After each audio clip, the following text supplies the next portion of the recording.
స్కూల్లో పిల్లలను టీచర్లు అమ్మా నాన్న లెక్కన చూసుకోవాలి.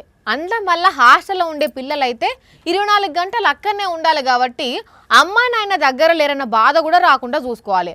అప్పుడే పిల్లలు సంతోషంగా ఉండి మంచిగా చదువుకుంటారు. ఏదో తెలుసో తెలియకనో ఏదన్నా చిన్న చిన్న తప్పులు చేస్తే గట్ల కాదు బిడ్డ గట్ల అని చెప్పాలి. కానీ అదే గిడో పంతులమ్మ చేసిన పనికి పిల్లగాళ్ళు ఇద్దరికి చేతులు ఇరిగినంత పని అయింది. ఈ ఇద్దరి చెల్లెళ్ళ చేతులకు పట్టీలు ఉన్నాయి కదా, అయితే వీళ్ళ పంతులమ్మ కొడితేనే ఈ పట్టీలు కట్టుకునే పరిస్థితి వచ్చిందట వీళ్ళకు. చెప్పురా చెల్లె, మిమ్మల్ని ఎవరు కొట్టిర్రు? టీచర్ నన్ను ఇలా కొట్టింది, నాకేమో క్రాక్ వచ్చింది, ఆమెకేమో సర్జరీ చేయాలనేసి అన్నారు. ఇంతకు ఆ మేడం ఎందుకు కొట్టినట్రా బుజ్జి? మరి జావా తాగుతుంటే 2-3 minutes లేట్ అయిందనేసి కొట్టింది. జావదాయ లేట్ వచ్చినందుకు కొట్టిరు ప్రిన్సిపల్. జావా తాగుతుంటే 3 నిమిషాలు లేట్ అయిందని పైపు తొనగొట్టిందట.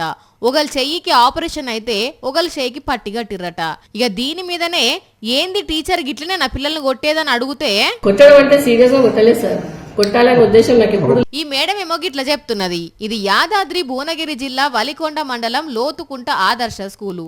ఈ చెల్లెళ్ళిద్దరూ 8వ తరగతి చదువుతుండ్రు. ఇక వీళ్ళను గిట్ల ప్రిన్సిపల్ మేడం కొట్టిందన్న ముచ్చట తెలిసి పిల్లగాండ్ల అమ్మా నాన్నలు కోపం చేయబట్టిర్రు. మా బాధ మేము పడుతున్నాం, పిల్లలు ఆడ చదువుకుంటారు అని పంపించినందుకు వాళ్ళే తల్లిదండ్రులు అనుకుని పంపించినప్పుడు వాళ్ళు చదవకుంటే ఏదన్నా లేట్ అయితే అడగాలి.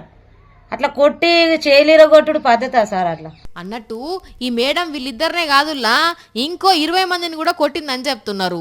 మరి దీని మీద పెద్ద ఆఫీసర్లు ఎంక్వైరీ చేసి నిజంగానే ఈ మేడం కొట్టిందని తేలితే చర్యలు తీసుకోవాల్సిన అవసరం అయితే ఖచ్చితంగా ఉన్నది. లేకపోతే చదువుకునే పిల్లగాళ్ళను గిట్లనే నా కొట్టేది? భయంతో చదువుతారా గిట్ల కొడితే? ఏందో